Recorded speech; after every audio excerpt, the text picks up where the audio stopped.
Welcome to the Studio Chat podcast. My name is Barbara Thompson. Each week, I'll be bringing you a self-care expert or a message to help you to discover how to live your best life and understand your mind-body connection. Thanks for spending some time with me today. Now, let the Studio Chat begin. Hannah Louise is my next podcast guest. In 2012, Hannah became an online health and fitness coach, and she worked out quickly that there was no one-size-fits-all. Her own experience made this trust. Also, as Hannah's personal story saw her healing addictions, eating disorders, trauma, and turning down stress and disease, she initially changed her life dramatically in her late 20s using health and well-being and personal development, which saw her completely change the above conditions. To give back, she turned her pains into purpose and started coaching others to do the same. Her frustrations grew as a coach, knowing that there was no one protocol for everyone, even for herself. She could see that health and wellness was just more than just what you ate and how you moved. It also covered things like mindset, relationships, environment, and many other lifestyle factors. She knew we were all unique and wanted to find out why. The answer she had been seeking came in the form of a personalized health system that covered epigenetic science. This was the system she had been waiting for, and the science just blew her mind and changed her clients' results forever. Since using this method for the last 6 years, both personally and with her clients with much success, and she's helped clients lose stubborn fat and improve their general health in all 6 areas of epigenetics that are now a proven science: environment, mind, relationships, all our natural talents, food, and fitness. As you will join me today, Hannah was such a joy to talk to because there is an untold secret that turns on your genes. We have a great discussion about epigenetics and what it is, and I know you're going to love this. So get nice and comfy and enjoy the Studio Chat podcast, episode 41, Chat with Hannah Louise. Hey guys, welcome back to the Studio Chat podcast. We are up to episode 41, and today I would love to introduce you to Hannah Louise from HL Genetic Coaching. Hey Hannah, thanks for joining me today. Thanks for having me. I'm so excited to chat all things genetic with you. I am very excited to talk all things genetic. So can you please share with my listeners a bit about you?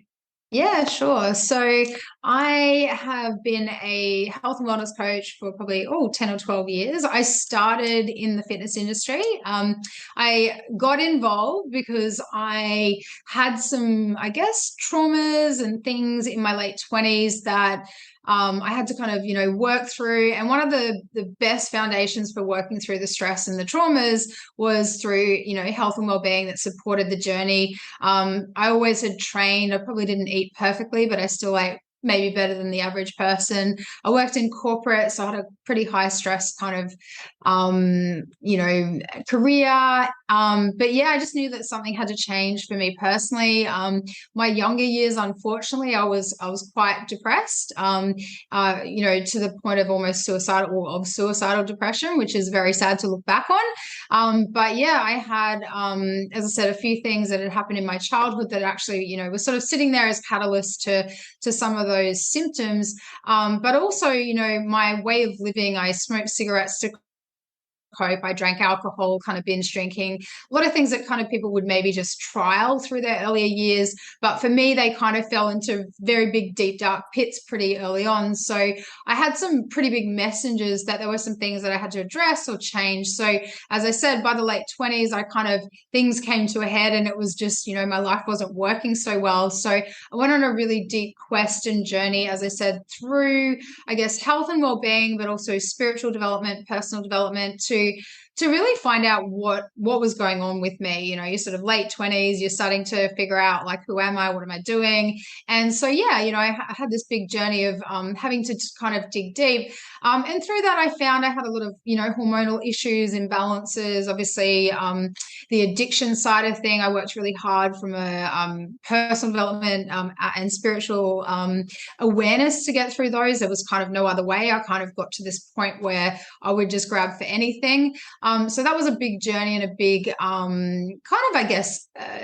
turning of the leaf for me in my life. And through that journey, as I said, the foundations of health and well-being were probably one of the biggest things, like training and walking and eating well and detoxing from these chemicals I'd put in my body for so long.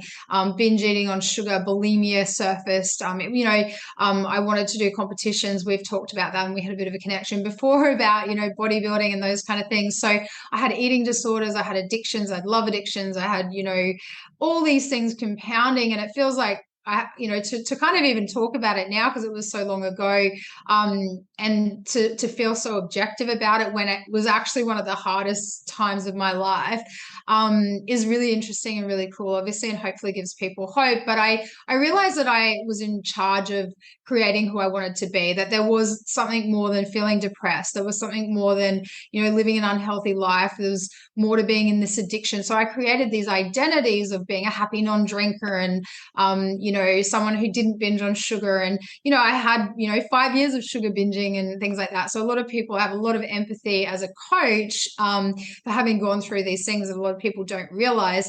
And so through that, though, once I'd taken away all these layers of coping and symptoms, it brought me into this career of wanting to help others, of course, very natural. And I became a holistic fitness coach online. I probably helped people more emotionally and spiritually, and from that, emotional eating, stress eating kind of paradigm.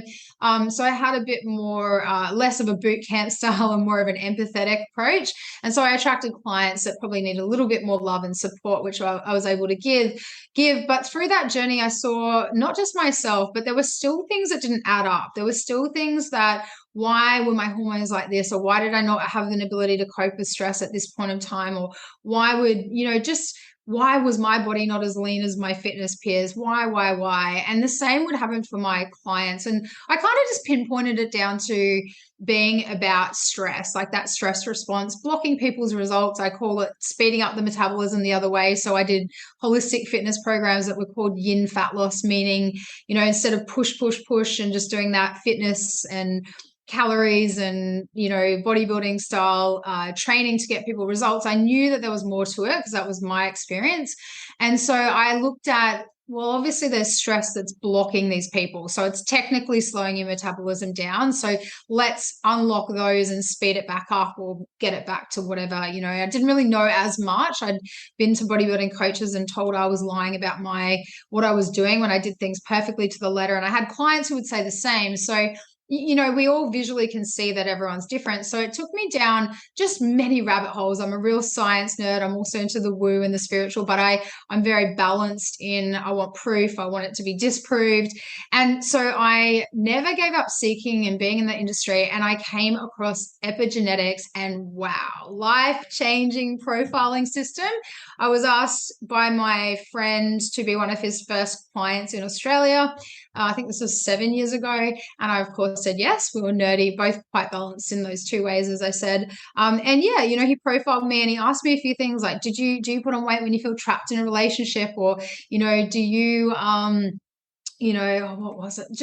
Just all these things that felt like they were psychological, but were related to my weight and body and health and how I felt. And, he said, are you empathic? And I was like, yeah, but like, that's woo-woo. We don't talk about that, in science world. And he's like, well, you got high mirror neurons. So you're very much a visual processor, and you'll be reading back people's body language and all these things you don't realize. And I'm like, well, this guy's like telling me what I know. And because I was kind of even doing programs for sensitive people. And yeah, he just unlocked some stuff. And that kind of moment for me was life-changing. I was like, wow, we have a system to prove why someone needs more details and is more logical, and someone is more emotional and they're not just making it up, or they might be more predisposed to stress eating, like, another person might get anxious and not eat. So this was all biological. And when I had this unlocked for me, I still think of the moment, and it's so emotional because it was just confirmation of people's individual, non one size fits all, why we're fighting about all these diets and life protocols. And yeah, it just unlocked it. So sorry that was such a long-winded thing, but it's really important, I guess, for people to know. Yes, I talk science, but I've walked the walk and I felt the pain, and I understand what it feels like when you're not getting what you think you should be getting from something. So I think you understand that as well. I do. Thank you for sharing, Hannah, because I think a lot of people listening to that intro about you Yeah. resonate. There's a lot of people out there that I used to smoke too. So it's interesting, like smoke or drink or take drugs, or they may gamble.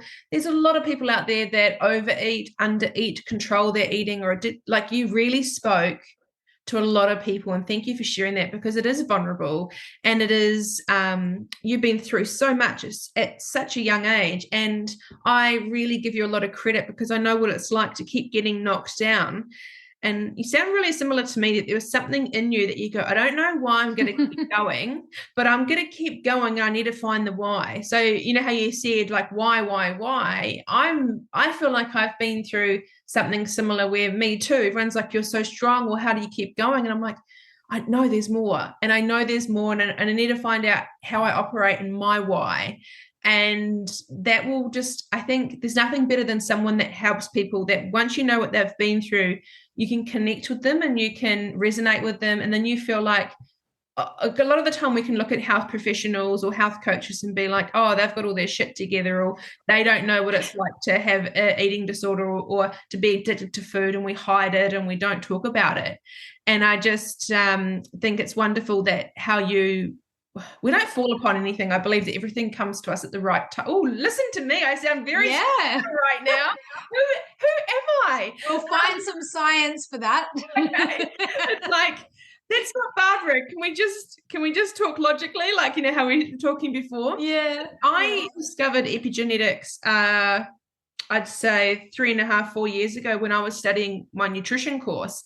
Yeah. And it was all about epigenetics and how we're all different. And it depends, like, yes, our bloodline, but also the countries we live in determine what food we can digest and what food we can't digest. Yeah, and phenotype, which we'll talk about, which is current environment and how those genes are, you know, being affected.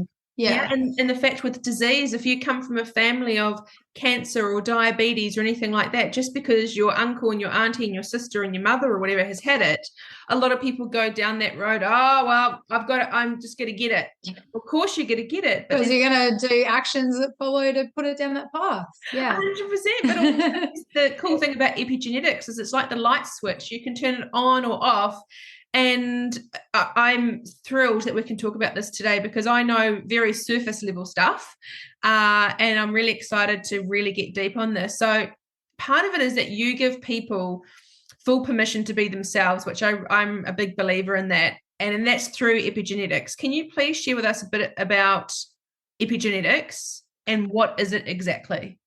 Yeah, absolutely. So look, as you said before, you know, we know we've got genetics. You know, we can see that someone's 7 foot tall, 5 foot tall. Some of us put on weight, some of us have trouble putting on weight. Some of us, you know, are an introverted personality. Some of us are more extroverted. So, I mean, a lot of these things are our predispositions and obviously our genetics. So we can have these fixed parts of us that, you know, they're our default. But, you know, while having genetic information is obviously a great tool and an understanding, you know, in addition, it's really important to see the activity around these genes. So basically it's what you do or don't do. So, you know, you could have pre-diabetic genetics, and if you don't, you know, overeat sugar and you train and you create a great carbohydrate threshold or sensitivity, you manage your intake, you manage your output, you just do all the right things, you could not turn that genetic on.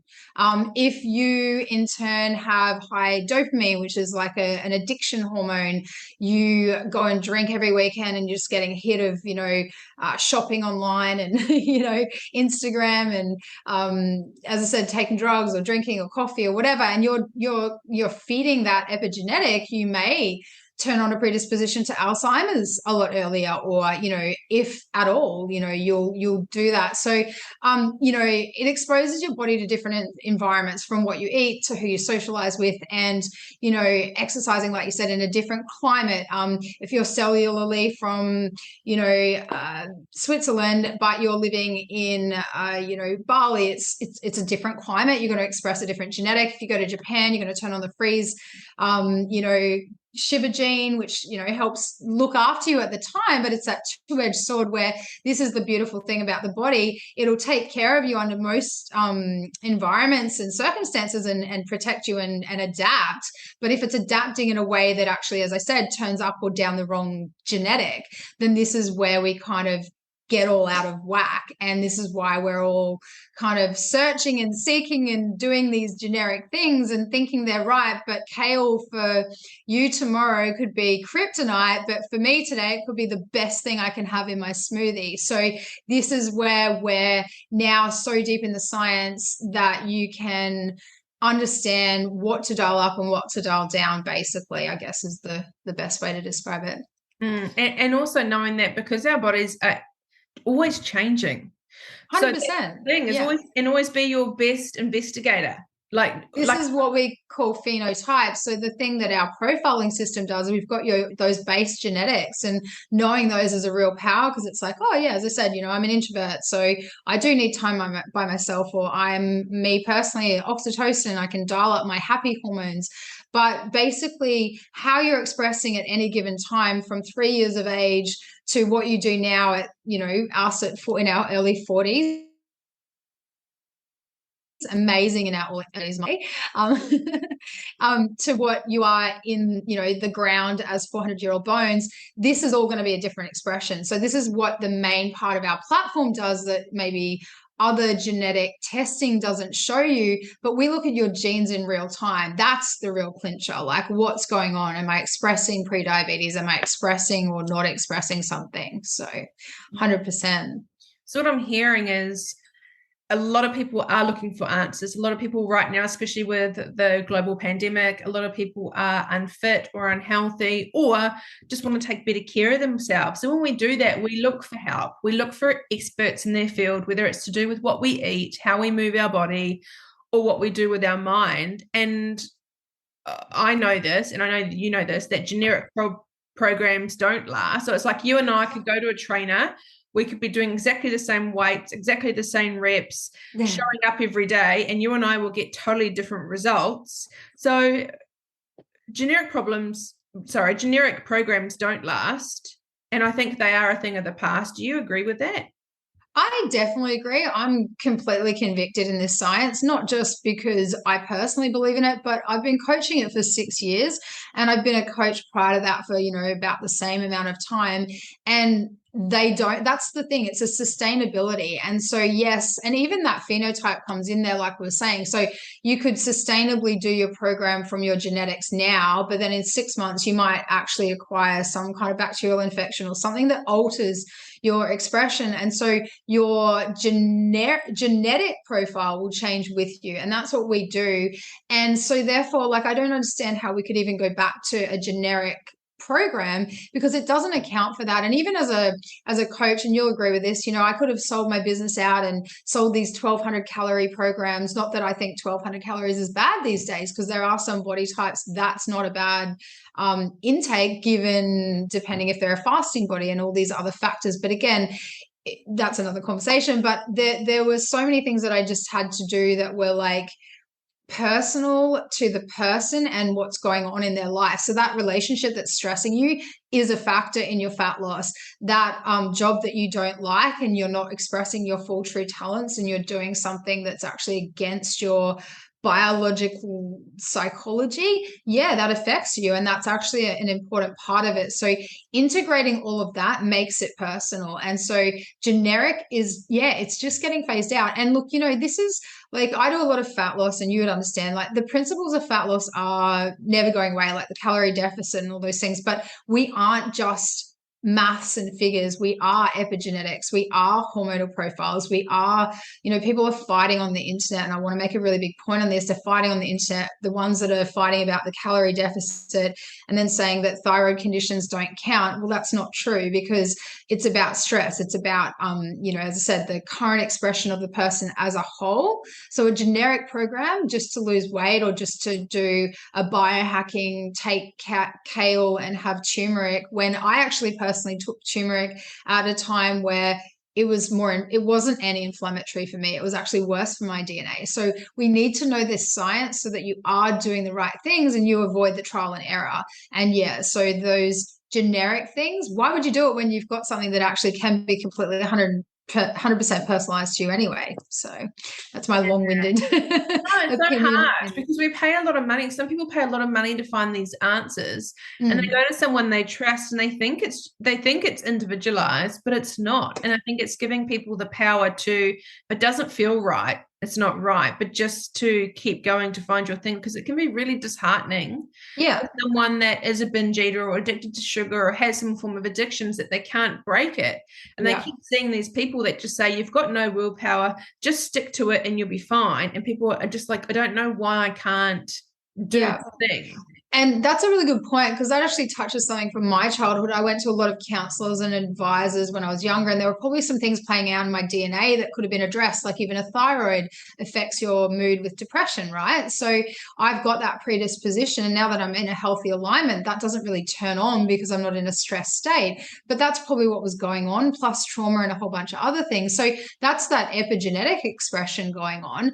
But what it did to me on a self-esteem level is there's something wrong with me. Like there's something wrong. No one could really hear the symptoms were saying. It was just, oh, well, go fix yourself. And so for someone in their adult life to be, say, losing weight is one of the most common ones for people to understand, but keep going to coaches and you're not getting the results. So you're like, must be something wrong with me, must be me, I mustn't be following it, and we take it on ourselves. And so through my programs, I unlock your body type, I unlock that nervous system, and that's that unapologetic permission to be you, from how you socialize being important to, as I said, expressing your genius talents being important, and eating the right time for your body type at the right time that your profile tells you this, this month you need this, but after you've done a genetic detoxification / cleanse and a 6-week program or a 12-week program, you need something different, but it's not too far off the mark. And so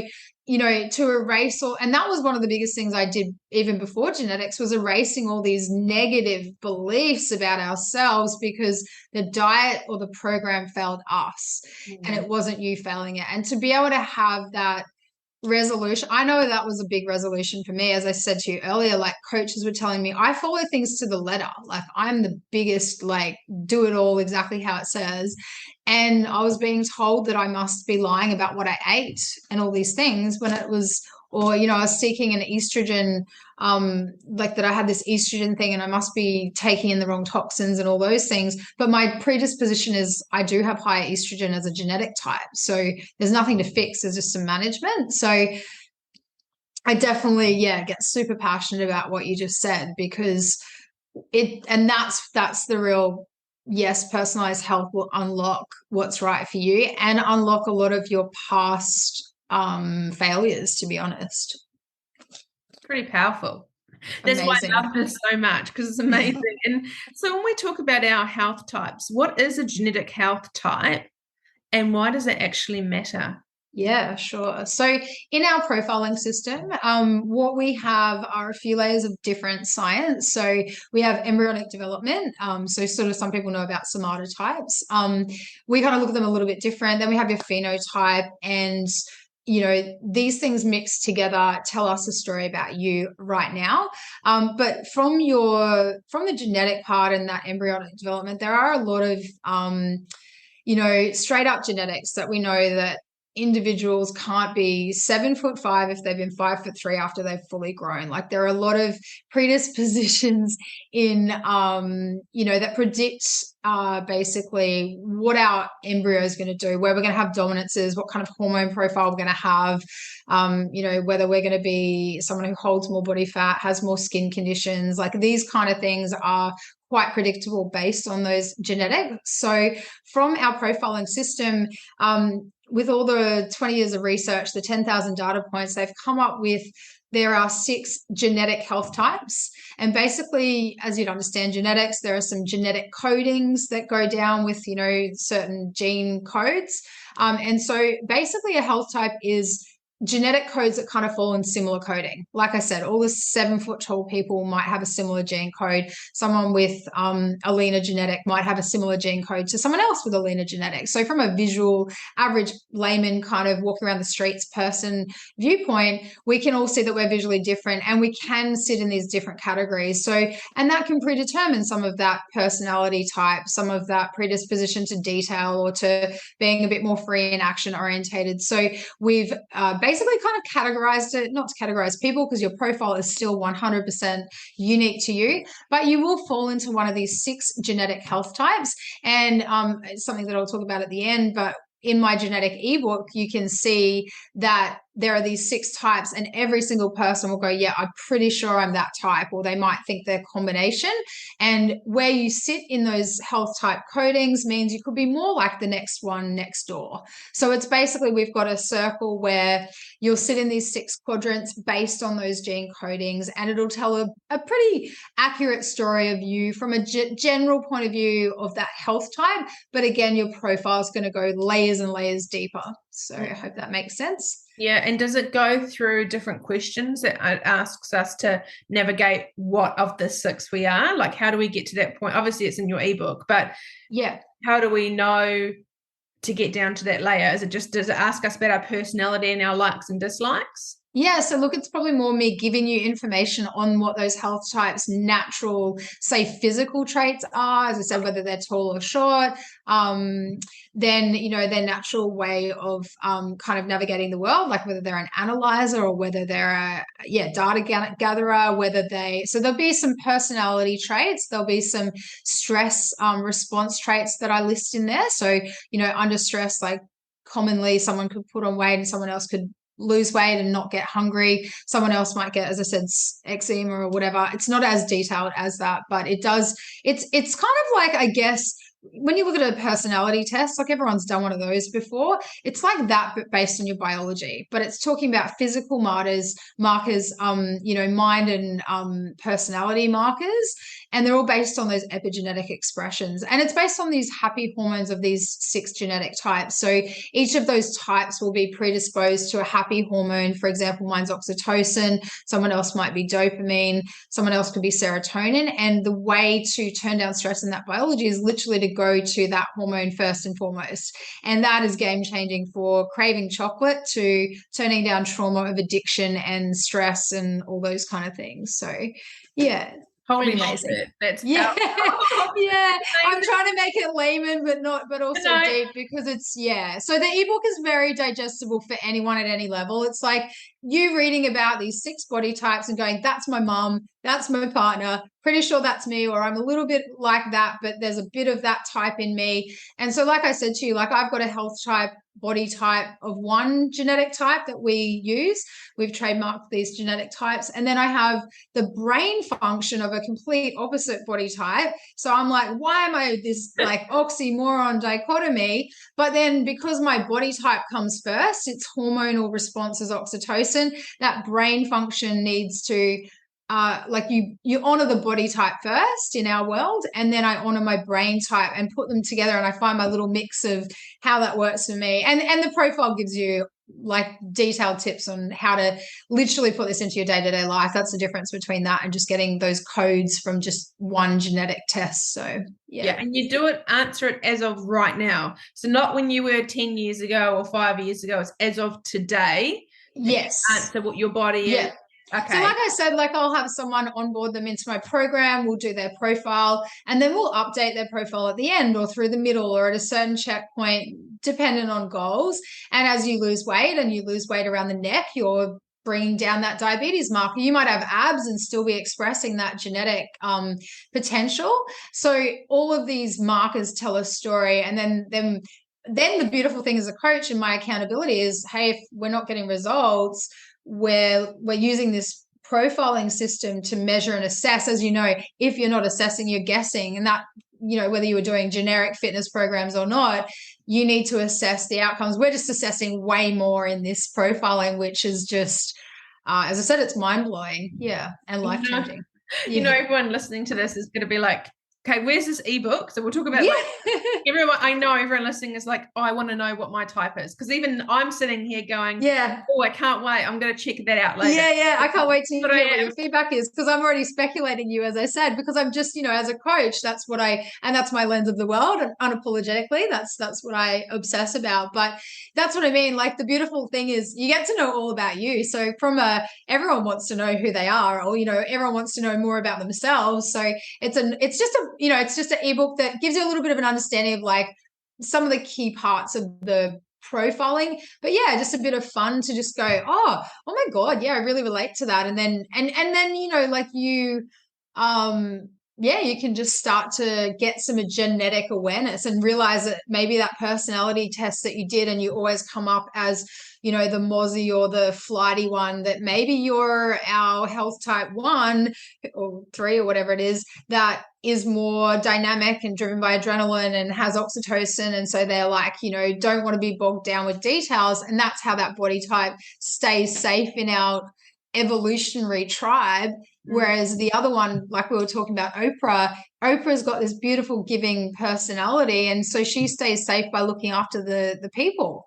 Whereas, you know, that other one's off running around doing their own thing because they've got testosterone running through them. So it shows you that, you know, a lot of your psychology, and because a lot of people go and try and change their psychology or change who they are. And when we understand this baseline, you kind of can honor the really good bits and then, you know, have the paradox of managing the opposites. So yeah, so it's good read about yourself is the moral of the story. Wait. But if anyone's listening to this, we've got some more juicy questions. So hang in there to the end, and then you can check out the ebook. So yeah, that was a bit preliminary.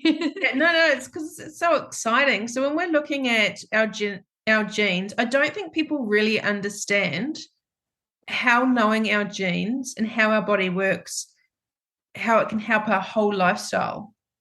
Yeah, sure. So, I mean, obviously we touched on it a little bit. I guess, you know, knowing, I think awareness is one of the biggest, most powerful things we can have. We're all looking for awareness. So we're looking for, you know, to do the keto diet. Am I aware that it's right for me? Am I doing high carb or low carb? You know, once you do that, it's like an awareness piece about yourself. So for example, coffee is just coffee outside of you, but when you put coffee in, I heard one of our guys in my talk say this the other day, it becomes part of you. So becoming part of you, does that express in a positive way in your genetics, or does it express in a way that could be perceived as, you know, kind of negative?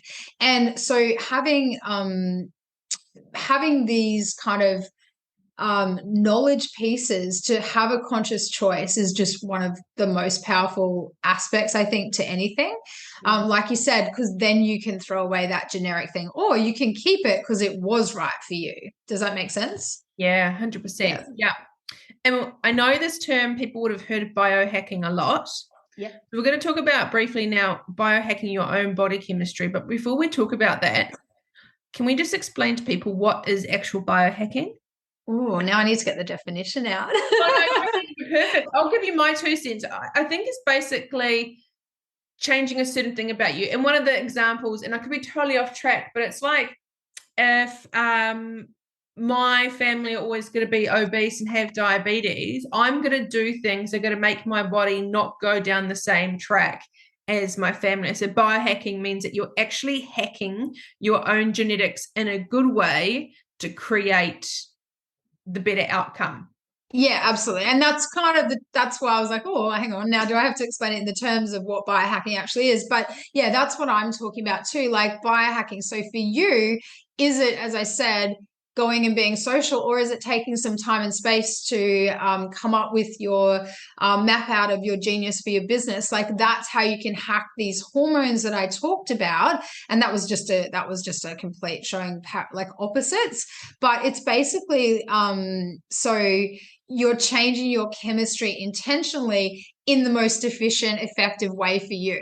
That's what people are looking for. So I run a biohacking mastermind because also it's a buzzword. Like, people think biohack, they think, oh, hack, easiest, most path of least resistance, laziest, most efficient way. Which even actually, I used to think, there are some things, like, for example, and I'm going to go on a little tangent, but bring it back. So I do really well, like I said to you, when I connect and talk and podcast, and that's part of my business model intentionally, because naturally I'm a teacher, speaker, and communicator.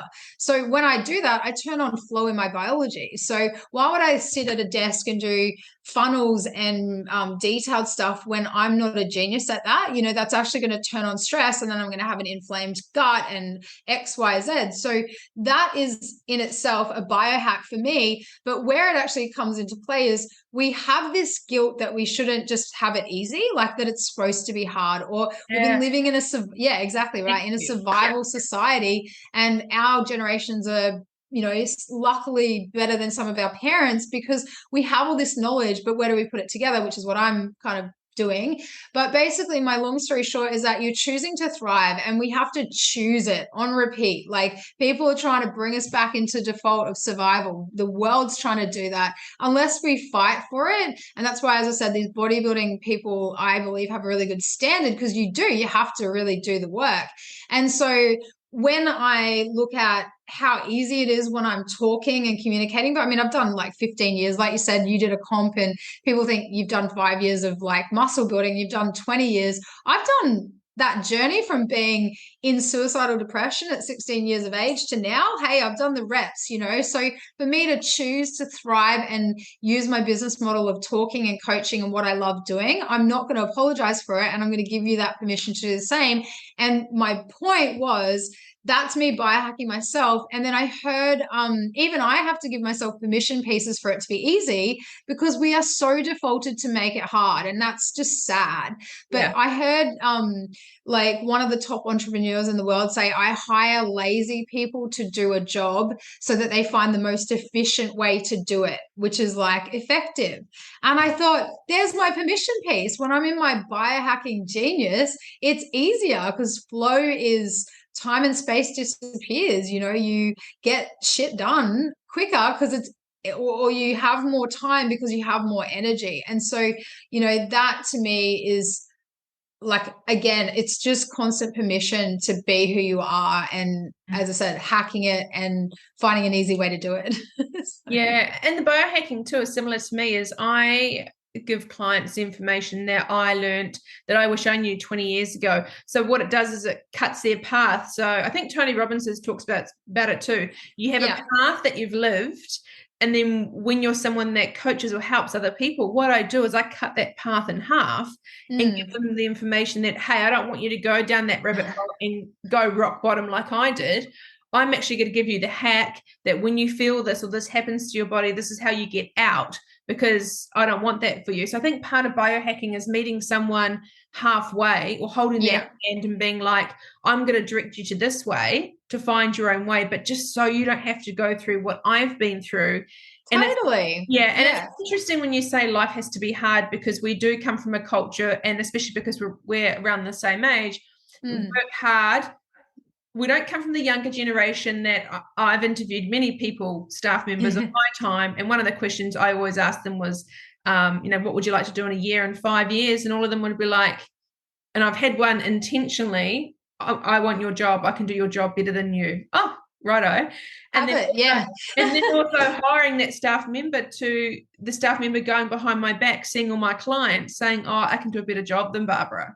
And the clients looking at me going, and that was that younger generation, is they've been brought up that, yes, they are brilliant, but they're over brilliant. And they come into a workplace with out the ethic. Me, they go, oh, you're my boss. Yes, there's no respect there. I'm way better than you. And if they are, I will applaud them and go, here, take my job, no worries. But they're so inexperienced, but they're so have Entitled a bit, yeah. yeah, entitled, but also life, like for my generation, you work hard, you get the thing. But now in my early 40s, I've learned actually, if you're in flow and you're doing what you like, there's no, this was the clincher for me, there's no right or wrong way. You do it your way. And when that was given to me, I was like, oh shit. So you're telling me that I don't have to get up at 4 o'clock to do work from 4 o'clock till 10 o'clock every night to be a good person, as long as I get the shit done, but I'm doing it in my way. And then 100%. you actually feel the pressure come off your body when I have a client that says to me, I'm doing this.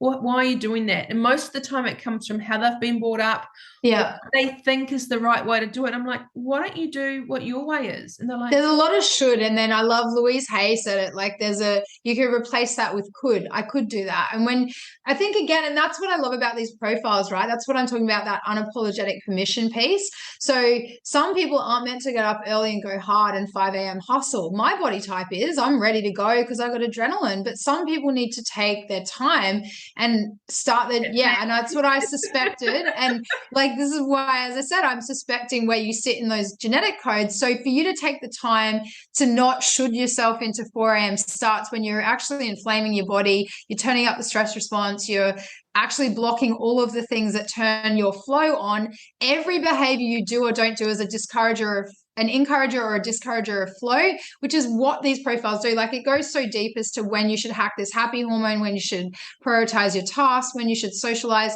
And it's so accurate, and it's based on this rhythm. And that's what I'm saying. We have now this choice to thrive. It's not going to be perfect. And again, I think, like we were talking about John Demartini work before, and I talk about neutralizing.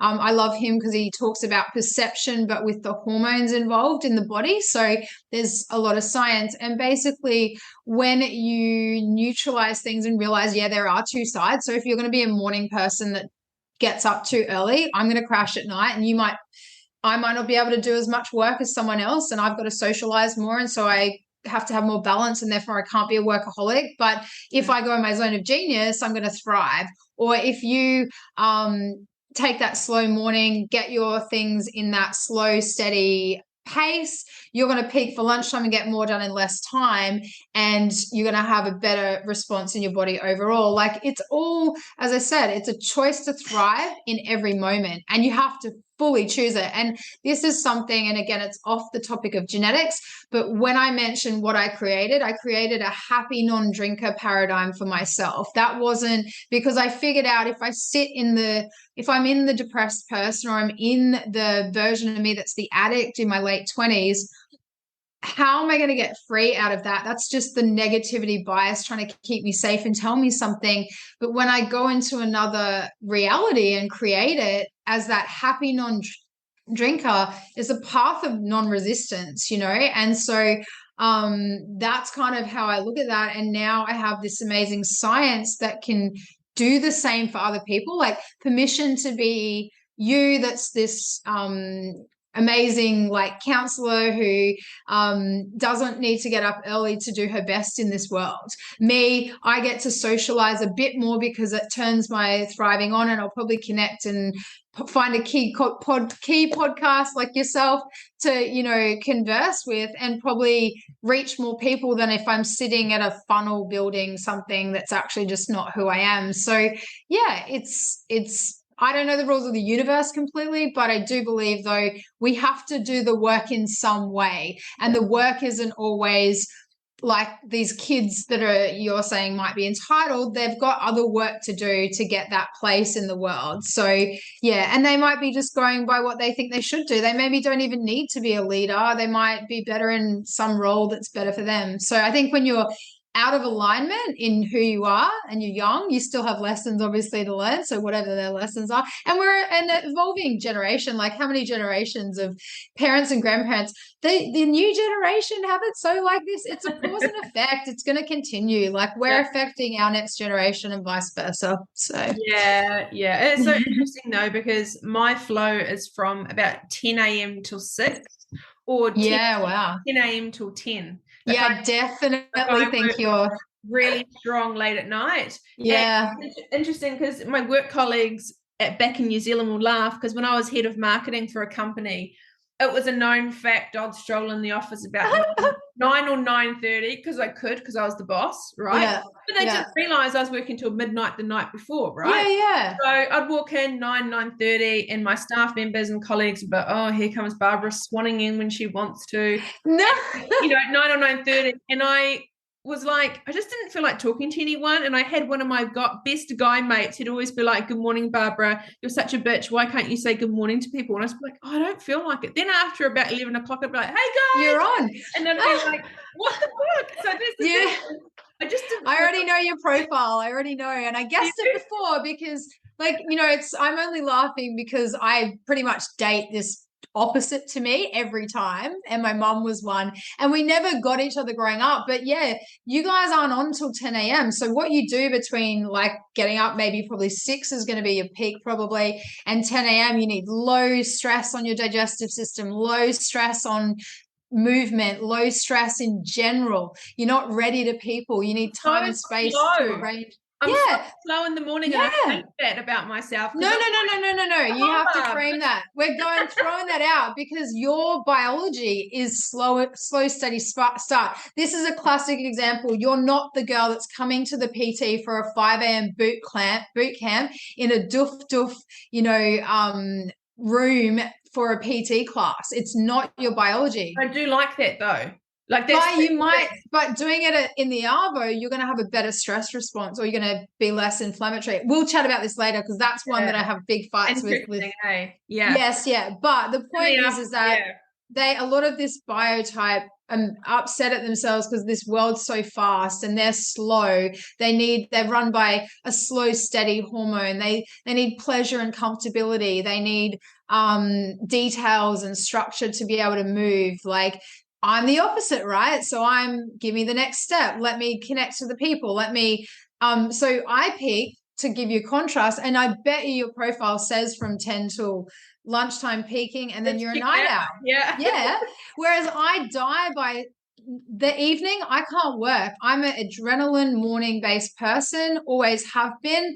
And if I don't go to bed early, it doesn't matter. My biology wakes me up. And so my peak time, and it even says it in my profile, is to socialize with people at 8 a.m., which you definitely are not doing, and get my oxytocin boost for the day because that's my hormone.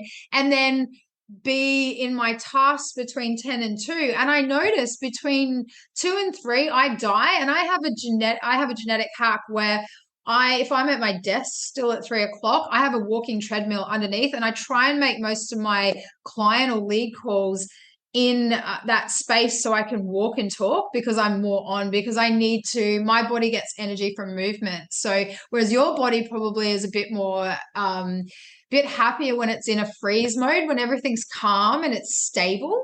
Whereas you might have a bit of both. There could be something, but I'm just giving a contrast. Mine loves spontaneity and diversity all the time. So when I'm doing those tasks in my business that are, not that are more focused, I have to do short increments of, focus, or like hack these things. Or as I said, fill my arvo at certain times with conversations, or just stuff that's more energizing for my DNA. So yeah, it's pretty fascinating. Hey. All right. Yeah, it's so cool. So a big thing I'm about, and this can be so many ways when we talk about body love. It's so many different ways of being able to explain what that is. But how does genetics help us love the body that we're in? Yeah. Look, obviously, we have some psychological aspects to that. And I'm not here other than to share my journey. I had a lot of things where I'm highly visual. I told you this before in my genetics. So I noticed the most tiniest change in visual, which when we've been in bodybuilding, probably not a healthy thing. I've had my fair share of body dysmorphia. I probably still have little bouts of it. I probably still don't see what's really there. I think as women in this world, we have a lot of. One thing I want to say is that when we look at the fashion models, when I was doing my body image stuff years ago, I was seeking down so many rabbit holes, and I found a little story that said, that originally in the 1960s, the men were oogling the women in the clothes because the women were sexy and hot and voluptuous. And so it was detracting from the actual fashion. So then they changed to these skinny coat hanger, very androgynous body types so that it was more like that coat hanger look. So if you looked at something like that, wouldn't that just bust a shitload of myths, right? Exactly. And even if it's not true. It was only the 1960s, so it wasn't that long ago. No. But even if that wasn't true, because I've never actually looked where I could find the truth on that, but apparently that's what happened. Like, well, Twiggy, 1960s, right? So, whatever that fashion change for. So we then have this societal visual dopamine marketing driven, again, nothing wrong with any of that. It's like I had problems with alcohol. Do I blame the marketing, or is it something that I have to personally look at, So I think we blame a lot of things, but there's two sides to everything, and it's your personal journey to take what you need. But if that was true, like, look at what's happened. It's fucked a whole people's, views of their body comparing to that. It's like interesting because when I see a body now we've got these amazing body love movements. I think some of them went a bit too far. What I actually saw from my own perception and just where I believed I wanted to take it because of the genetics is some people threw the baby out with the bathwater. So it's like the whole, let's not do anything. Some body types are made to be heavier. Some body types are leaner. Some body types hold more fluid. Some are more active. Some are more athletic. Some have stronger upper body. Some are pear-shaped. And the beautiful thing about that is it's not personal. And when I take everything that I use in the genetics and profile someone as to, you've got this nurturing body type and these nurturing hormones, that's why you're able to hold more fat in a famine. I'm dropping a message about you that can actually give you, I got goosebumps, full permission in your nervous system to honor what's actually really real in your biology. And when I do that, it's so rewarding. And like I said, we think that everyone has it better, but every body type / out of those 6 biotypes. So when you look at those 6 biotypes to bring it back into the health types, they're combinations of that embryonic development. So people have heard of ecto, endo, mesomorph.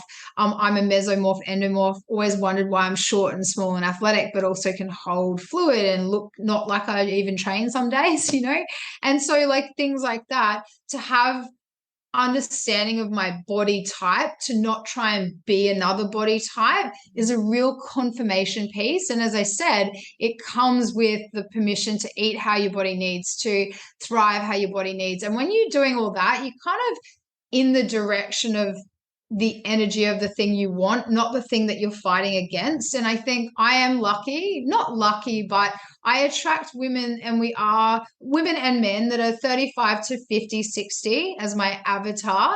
We've done a bit of work. We've figured out that being hard on ourselves is not working, or those generic diets, for some reason, I take it personally. I've built all these, like, it must be me. There's something wrong with me. But now we get to throw it out. And that's what I believe I'm able to do, because I can objectively give you your science, which kind of takes away the personal thing of it. Even though it is all about you, it's scientific, and our left brain loves that. And so you can get out of your emotions about it. Some people, it can still trigger that, but mostly what I see, it unlocks like, oh my God, I don't have it worse than someone who finds it easy to lose weight. They have to like sit down and eat and eat and eat. And those people have this nervous system that stops them from eating when they need to. And then they get neurological kind of reactions in their body or skin things. Whereas someone else, as I said, gets weight in a perceived famine. It's all relative, and it's all beautiful, and the world has changed. So it's not body fat's not bad anymore. Like, it's part of, like, you go onto a fitness site or a clothing site, and we have the option of all the different body types to look at the clothing now. And we are bringing balance. So I love, as I said, being who I am in the journey I've been on as a coach, combined with a science that's objective. I can hold space for you in a really integrated way. So yeah, hopefully that. Kind of like looking for, we talk about blueprints, and it's like building a house. If you're going to build a house, you don't just build a house and like, fingers crossed, let's see how we go. There's actually a plan. There's actually a blueprint that's spread across the table to see how all the rooms are going to be set out. So do you see epigenetics and what you do as a form of having a plan for someone's body. Like, let's look at the blueprint. Let's look at all the factors of the life and build that for that person. So we'll look at Barbara's blueprint. Yeah. What is she like? And then build that for her. And I think, yeah, and like you said, what is she got mold in that room of the house right now, or is that room downstairs needing some renovating? So absolutely, you know what I mean. Sorry, I didn't mean that like that. no, That I sounded just terrible. it's funny. Yeah, I've got a bad mind. So anything you could say. Yeah, no, I was just like, oh, don't worry, I'm the same. So we said anything goes. Don't worry, we're not all that serious on here. But so funnily enough, my ebook is called The Perfect Body Blueprint. And yeah, one of my hardest things, I guess, maybe the word perfect is not about perfect. It's about the perfect body for you, which includes the foundations of the house, which I've always used that analogy as the foundations of the house, like with, food and fitness, are the most important things to get right. And that's probably where you have to do the hard work. But if you're using the right foundations for the building, you can build from the ground up. And it's 100% what you said. So I definitely believe that. I call it a human user manual that you didn't get at birth. Yeah, Your human user manual. One of those. Yeah, Yeah, it's amazing. It's amazing. Yeah, it's so cool. So if we were to, like, wrapping up today, is there something that you really want to let listeners know today? Have you got like a key take home piece or a key golden nugget or something that you'd like people to know about? I think, and this is not to try and sell people profiles, but once you know your blueprint and your body type and your biotype, it's just, even if you don't do that and you read my ebook, or you just got something today from our conversation that, oh, I'm really like Barb, or no, I think I'm like Hannah, you just choose to be unapologetically you. If your instincts tell you not to eat breakfast, don't eat it. If your instincts, like, really start to listen to that instinct in your body. If you ask yourself, I'm going to go to a 5 a.m., spin class, and your body just resists, there's a reason. Like, there is a biological response happening in there. That's not you being lazy, but then don't give up there. Go, hey, well, when do I feel good fitness? And follow that flow. But all I think is there's two probably key things that anyone ever needs. One is momentum. And that comes from choice. Like, choose the outcome you truly want. Like, it may not be the way, it's probably just to feel good in your body, right? Choose that true outcome. And then make that choice on repeat. So choose to thrive, choose to be your most expanded best self, and see what shows up. So choose to thrive and use momentum to take you there. And it could bring you to my ebook. It could bring you to this podcast. It could bring you to doing a profile or a program. It may not, it might send you somewhere else on a spiritual quest, but choose to thrive, and it all adds up. And as I said, I remember the point in my late 20s that I chose to thrive, because I didn't really know. I just wanted the opposite to surviving. I didn't even know those were the languages back then. I just didn't want to feel like crap. Choose to be your best, and your mind will follow, your body will follow, your life will open up, and that is fully 200% up to you. That's my heartfelt truth. How does it feel, me asking you this question, someone that's actually done the work and living their purpose and doing things your way? How does it feel for people that are about to start this journey from someone that's done it? Mm-hmm. I'd love you to share with people, what does it feel like? You know what? It just feels amazing. And I feel really proud of what I've done. And as I said, that's why when you go on deep, dark journeys, you can't, I think there's a rule in the universe to share it back. And that's what I'm here to do. And, it's funny that you say that about the My Way. Like, I have a My Way tattoo, and it's actually, no way. Yeah, no way. My Way. Everyone else says I should get Highway on the other one, but it's nothing to do with that. What it means is that a very long time ago, like, I have a lot of predispositions that don't fit into normal society. Like, they really don't. I'm the adrenaline, mesodynamic. I don't focus in tasks. Like, all that stuff doesn't fit into a school classroom. Just like you getting up at peaking at 10, if you've got to be at class at 9, you probably felt off. So, we're all needing that permission piece to be ourselves. And even schools now, we're doing parenting courses. We do all sorts of amazing things, taking this to the kids as well, which I think would have been life-changing for me as a child. But this My Way thing, my dad was very much just like, again, going back to what we said, we don't know why people have that drive to keep going or they don't. I don't know what the answer is to that. I call mine dopamine, but I don't think it's just that. But my dad taught me to really believe in what was true within me. And we used to listen to that Frank Sinatra song, the My Way song. And when he died, I got the tattoo. But it's actually a reminder that no, I just have that inner radar to know what's next for me. And I'm going to honor it and I'm going to just do it. Easier said than done sometimes. But yeah, just back yourself, believe in yourself, choose yourself, and it is a choice. That's just all I can say that I feel about life. Like I will, and like there's, even though I'm not in that journey anymore, I'm in another journey. I'm on a business quest. I'm going up levels, and it doesn't stop. Yeah, it doesn't stop. You just get more conditioned, and you just realize, there's a way to do it to come from stress, or there's a way to be more thriving. So choose that, and know that your beginning is maybe someone else's end. Don't compare. That's what I love about genetics too. We give you your now. We give you who you are. Then you can just throw all that shit away, just be you. What's the point otherwise? I can't believe that you've got that tattoo that says that. That's just, wow, that's amazing. So let's talk about where people can find you if they want to learn more about their epigenetics, their genetics, find out what their blueprint is to work with you or to download your ebook. Give us the dates, like where look, find you. Yeah, mainly go onto my Instagram. It's HL Genetic Coaching. So just at HL Genetic Coaching, or you can email me at hannah@hlgeneticcoaching.com. But yeah, just basically like look me up on social media. That's where I do most of my connecting with people, and send me a message, say hi. There's in my bio, there's the downloadable link to the ebook. So you can go for that. Or send me an email and I can send it to you. And then, or send me a message. I mean, I'm a connector. I love to connect. I will hold space for people.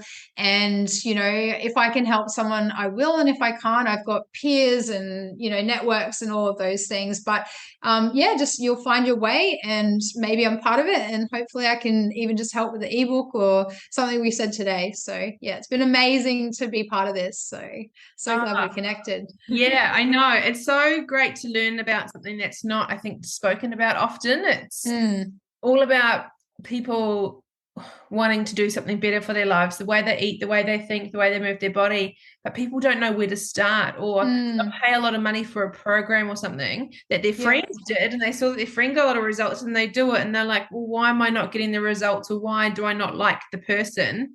And so I'm a big believer in this whole epigenetics. Like when I learned that and studied that, I was like, holy shit. Because it's you. Like, how do you, like, I don't even compute how you would not get it once you get it, because it's like, it's literally your science. So like, and again, like you said, you might not like the coach that coaches it. Like, so you can coach with one of my peers, like it's fine. But what it does give you is, it does take away those failures or like trial and error. I mean, there's still stuff in application and all that. But again, I mean, like, you're where you're at and you will see what you're seeing at the time. And that's why one of the things, like I've had my profile for 6 or 7 years, as I said, and I read stuff and I'm like, what the hell? Like, that's so true. And it's only true because I look back and had an experience since I last looked at it and it became an epiphany. And I'm like, whoa, that's really powerful knowledge. Or no, I was focused on food over here this week, but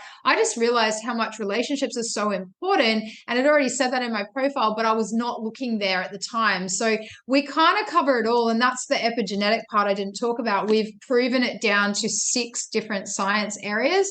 It's relationships, which is social connection, people psychology in that sort of way. Fitness, obviously different fitness for different people at different times, different styles, all different body type stuff. Food is different for everyone at different times. Timing we eat, as I said before, kale's kryptonite today is tomorrow for you. Then we've got your mind, then we have your genius, and then we have your environment. And these 6 areas are what come up in your profile. And there's a hierarchy of needs for each health type as to which 3 are their top 3 go-tos for the rest of their life. And mine, for example, is mind, social, and environment. So if I move my environment and I'm stressed and it shows up as weight gain for me because that's my body type, I can't move house or I can't settle my, new surroundings just yet. So to feel safe in that environment, aka turn down the stress, I might have to socialize a bit more and get some connection to get those hormones pumping, right, or right mindset stuff to balance it. And it sounds like it's not related, but it actually digests my food better, and it, lowers that fluid weight, or like brings the progesterone, the cortisol that's stealing my progesterone and letting my estrogen, dominate. It lowers that. So like it's this reaction in my body by taking a perceptive intention based on, we call them a hierarchy of needs in your biology. So there's Maslow's hierarchy of needs, and then there's your genetic hierarchy of needs. Mine is to feel safe in the social community, like connecting. Even things like this, if I've been for hours by myself, really lights up my afternoon and I feel safe, and I just feel like I'm doing the right thing. Like you feel like, when you feel like you're doing the right thing for you, like, Yeah. and when I'm doing the wrong thing, I kind of feel guilty and edgy and survival mode. And some of that could be, I grew up with a alcoholic upbringing, so guilt is an easy emotion to feel. But it's just more that when I'm stressed, that's the connection for me. For someone else, it could be anxiety and depression or whatever. But my point is that it's about whether you're in that survival state or thriving. And I can choose to thrive by connecting with someone. How easy is that? When I was younger, I probably was suicidally depressed because my oxytocin was so low that it affected my stress so much and my thyroid. And I know this is a fact now. Like, I'm not going to tell everyone who's been depressed that that's their hack, but I know the only time I get anywhere near feeling that bad is if something or someone or an experience is depleting my oxytocin. So imagine, as a 16-year-old girl, instead of trying to overdose on tablets, I could have realized that I could find safety in oxytocin and all these other things. And I know that can be heavy for the ending of what we're talking about, but I'm biohacking my body into a happier state, and that's amazing. So yeah. Thank you. Thank you for sharing all your stuff today, because My even if it just pleasure. resonates with one person, we've all been through stuff or we're going through stuff, and to have someone that we can reach out to and connect to and just go, Yeah. oh my God, you feel the same way as I do. Oh, you've been through this. It gives us Totally. permission to be, the Yeah. more we are ourselves and we cut the bullshit of, one of the things I hear the most from my clients or from my podcast is how authentic I am and how real I am. And I think that is because I've surrounded myself with people that have been fake my whole life, and I have this overwhelming feeling of presence as soon as I came into this world. Wherever I go, it's this overwhelming. I can't help it. It's this presence feeling. I walk into anywhere and people notice me. And when you think of a little girl having that, a little girl that has blonde ringlets, blue eyes, that's quite cute, I'll give myself that. But everyone's like, oh my God, teamed up with just the presence I have of just being me. It's such a hard thing to navigate. And so I would surround myself with people that would keep telling me I was a piece of shit. And that made me feel better. And then it kept me small because I didn't want to step into this feeling of greatness or power, whatever you want to call it. Until now, I fight with it every day, but I just try and be myself, which is really scary because everything biologically in all our bodies don't want people to see the real us because we're scared. Totally. But it's a responsibility, isn't it? Like, because once you know it, you can't unknow it. Like, I can't forget that I went from suicidally depressed biology, identity, whatever you want to call it, to choosing to thrive identity. It's a freaking responsibility. And it feels like when we get the help, and this is a very spiritual kind of viewpoint, and definitely being someone from an addiction background, a lot of people that I know have the same thing, that you learn it and then you sponsor it back. But in the same token, it's like it becomes, when we go through these, it's me, and all those, I think there's stages of development. I can't remember what they are, but like when you're in the greater good and you're genuinely, it's not about you. It's not about you and how your body looks. It's not about you and your bodybuilding, how good you look for a client to buy your program. It's about what you can give and what service you can be of, and getting the F over yourself when you're having a crappy day. Like we were talking earlier, I'm going through some stuff. Like I had a breakup recently, and that's okay. You just use the things that make you thrive, but you just in those moments get over yourself, like get over yourself, reach out and do something like this podcast, or go and affect someone's life in a positive way, and you get over yourself, and that's when we expand. And I think that's when I love connecting with people like yourself, because then we have a real conversation, and some poor person that thinks they're in this world that is fake, that we used to live in, or whatever, that has to be perfect, can just have a little grace and actually live in the gap and not be perfect and trying to fix themselves when they're not even broken. They can just have that space to be their true identity. And I think even for you, you've got this beautiful contrast of a fake world to this now beautiful world, and you're integrating the two, and everything's got its cherries to pick from. So yeah, anyway, passionate, and we'll talk forever. Yeah, but we go through our stuff. Like today, in the last few days, I've been battling with extreme bad allergies, and my face is swollen. And even coming on this podcast, I'm like, oh, I don't want people to see me, and you're like, and it's just getting out of your own way. Like for me, that's really hard. That's really hard, and I'm in a lot of pain, and I'm going to get it sorted, but I'm really struggling with that right now. So my body's telling me something, and I'm trying to get it sorted, but that's just showing up as I am. Where I'll tell you what, the old Barbara would have postponed it until I looked no one's perfect, but I know what you mean. And I'm the same, and we come from, and again, it's everything is a two-edged sword. It's a gateway to the light, and it's a gateway to the ego. Like we're here to, that's what I'm saying. We're here to create an identity from our truest self, not just from our survival default, or from our wound from a childhood, or all these things. And it does come into play, and you don't have to go that deep. You don't have to. If that's not who you are, that's fine. But everyone's got an unfolding purpose and a choice to be their best self, and that's what I just think is your highest, gracest, most you. And as I said, one thing that I've always had, I think, within me is I've never been afraid to be real and speak up, because you never know where that word might, and that's my genetic talent as a connector, speaking. So if I don't speak and be in my genius, I don't know who I might have affected that day, or, like that time when I was lying suicidal in my bed when I was 25 has a connection to this point in time where I'm past that and I get to give someone light. It's got to be worth it. So anyway, if we could get mushy for hours. I love it. I love mushy. But thank you for taking the time, to connect with me today and to talk about this stuff. And, go check out this ebook, because that's what I'm going to be doing now after this podcast. I'm going to be working out what I am, because I know I'm going to be like, oh, I have to find out what I am. So thank you for just gifting us that ebook so we can work out my pleasure. A starting point to find out where we are, and bringing this to the forefront of people's minds to squash all the bullshit that's out there, that yes, calorie deficit, calories in, whole foods, protein, whatever.